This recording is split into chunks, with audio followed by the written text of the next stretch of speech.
Dimulai dari materi yang pertama, yaitu pengertian Asmaul Husna. Asmaul Husna berasal dari kata bahasa Arab, ada dua kata ya, yaitu Asmaul, nama-nama, Husna, yaitu terbaik. Nah, jadi Asmaul Husna apabila kita padu padankan, yaitu menjadi nama-nama Allah yang terbaik, yang indah.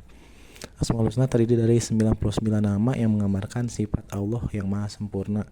Nama-nama ini menunjukkan kesabaran, kebesaran, keagungan, serta kasih sayang kepada makhluknya dari Allah Subhanahu wa taala. Nah, jadi apabila kita berdoa lalu pada saat sholat dan melakukan ibadah-ibadah yang lain, kita usahakan menggunakan Asmaul Husna terlebih dahulu untuk melancarkan doa-doa kita dan keinginan-keinginan kita. Assalamualaikum warahmatullahi wabarakatuh. Kita bertemu lagi dengan keadaan sehat walafiat walaupun dalam keadaan PJJ ya, pertemuan jarak jauh. Nah, hari ini Bapak akan menggunakan media YouTube karena memang mungkin beberapa hal kalian tidak bisa langsung bertemu di Google Meet tadi bersama Bapak. Nah, Ananda, hari ini kita akan belajar tentang Asmaul Husna. Ada beberapa materi yang akan Bapak sampaikan terkait dengan Asmaul Husna pada kelas 4 bab kedua.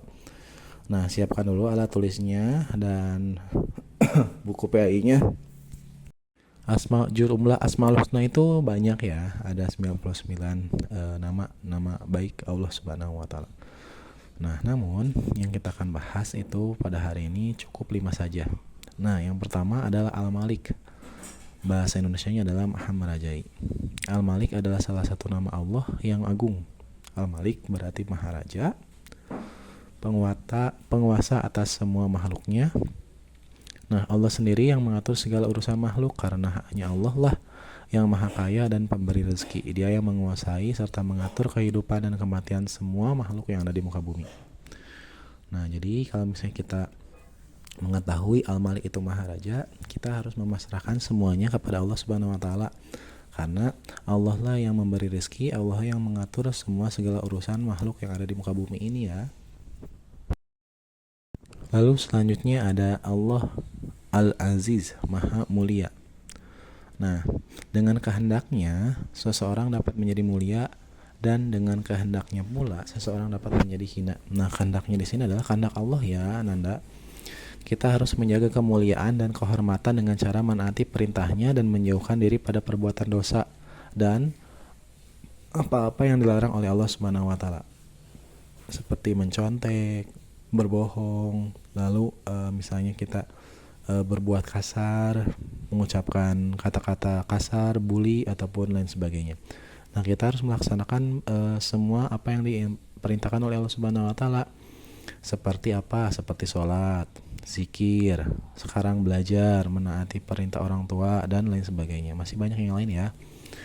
Nah, maka sungguh benar bahwa Allah Subhanahu wa taala itu adalah Al-Aziz, Tuhan yang maha mulia yang tidak membutuhkan sesuatu dari makhluknya.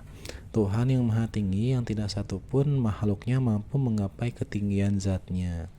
Nah, seperti itu ya. Jadi Allah itu tidak butuh sholat kita, tidak butuh zikir kita, tapi kita yang membutuhkan semua tersebut. Jadi apabila kita ingin menginginkan sesuatu di dunia ini, nah kita harus langsung sholat, zikir, atau meminta kepada Allah Subhanahu wa taala. Selanjutnya ada Asmaul Husna Al-Qudus. Al-Qudus artinya Maha Suci. Al-Qudus memiliki arti bahwa Allah Subhanahu wa taala adalah zat yang tersucikan dari segala macam kekurangan. Jadi tidak ada kekurangan satu apapun yang dalam diri zat Allah Subhanahu wa taala. Allah Subhanahu wa taala adalah satu-satunya sembahan bagi semua makhluk. Al-Qudus juga menunjukkan bahwa Allah Maha Suci dari keserupaan ataupun kemiripan makhluk dengannya dan Maha Suci dari adanya sesuatu yang menyerupainya. Seperti itu. Jadi tidak ada seperti ataupun tidak ada yang menandingi Allah dengan kemahasuciannya. Lalu Allah itu maha suci, jadi kita pun harus mensucikan diri apabila kita beribadah kepada Allah Subhanahu wa taala dengan cara apa? Dengan cara berwudu, dengan cara mandi dan tayamum ataupun toharoh yang lainnya. Selanjutnya yaitu adalah Al-Mu'min. atau Allah Maha memelihara. Al-Mu'min juga mempunyai pengertian bahwasanya Allah itu memberikan keamanan bagi hambanya yang beriman dan bertakwa dari siksa. Yang kedua, Allah menepati janji kepada seluruh hamba yang beriman dan bertakwa dengan memberi kemenangan yang besar serta memasukkan ke surga yang penuh kenikmatan. Yang ketiga, Allah lah yang memberi rasa aman bagi orang-orang yang takut. Nah, jadi apabila kita melaksanakan sholat, zikir, nah itu Allah yang memberi ketenangan kepada hati kita. Melakukan perbuatan baik, nah itu Allah yang memberi ketenangan kepada kita. Jadi kita harus mendekatkan diri kepada Allah agar mendapatkan rasa tenang. Seperti itu ya. Nah, selanjutnya yang terakhir adalah berakhlak dengan 5 Asmaul Husna itu. Nah, ada 5 yang kita dapat sampaikan ataupun kita lakukan pada saat kita sudah belajar 5 Asmaul Husna itu. Yang pertama, menahan diri dari apa? Menahan diri dari dosa, menahan diri dari kemaksiatan, menahan diri dari berbohong, menahan diri dari perbuatan-perbuatan tercela lainnya. Nah, lalu kita harus menjaga diri kita untuk melaksanakan perbuatan-perbuatan baik, ya. Yang kedua, kita harus mandiri. Kita walaupun masih kelas 4, kita harus mandiri. Makan harus mengambil sendiri. Lalu setelah makan kita usahakan cuci piring sendiri.